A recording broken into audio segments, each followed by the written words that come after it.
या अथर्वच्या लग्नाच्या सगळ्या विधी ऑलरेडी झाल्या होत्या ना, मग ही आता नवीन पूजा कसली आहे?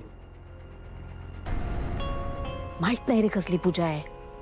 मंजिरी वहिनीने सगळं करायला लावलंय. सध्या वहिनीला काय झालं ना काही कळतच नाहीये.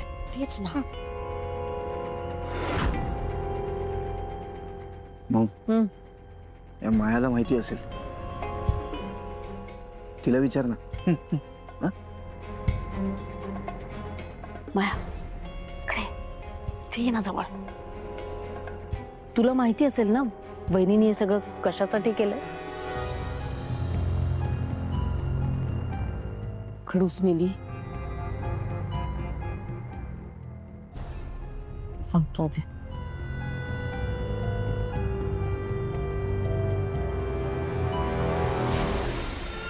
नमस्कार गुरुजी. नमस्कार. बसा बसा. गुरुजी नमस्कार. हो, दीर्घायुष्य मस्त. अथर्व आणि मीरा येत आहेत. थोडा वेळ लागला तरी चालेल, मुहूर्ताला अवकाश आहे.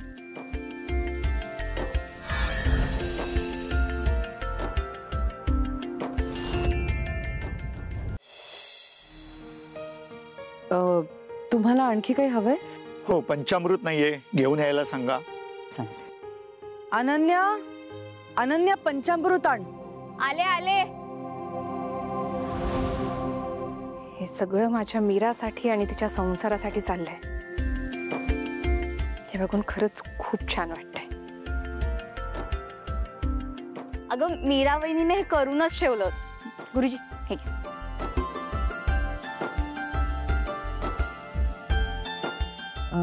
गुरुजी सगळं साहित्य आहे ना? काही लागलं तर सांगा.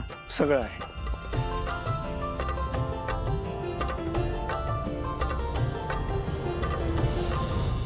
काय वासे काय बघताय? बघतोय माझी बायको घरातल्या सगळ्यांसाठी किती करते ते. मीरा आणि अथर्वचा संसार सुरळीत व्हावा म्हणून तो या पूजेचा घाट घातलास ना. चला त्यानिमित्ताने घरात एक सकारात्मक वातावरण तरी तयार झालं. खरंच अनन्या, ही अशी आई आणि सासू सगळ्यांना मिळावी. हो बाबा, आणि बायको सुद्धा.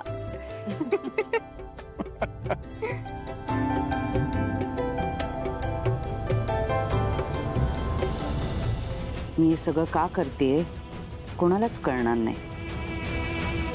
नंतर एक पोरगी आली एकदम धीट, आणि ती व्यक्ती म्हणजे अहिल्या वेसकर.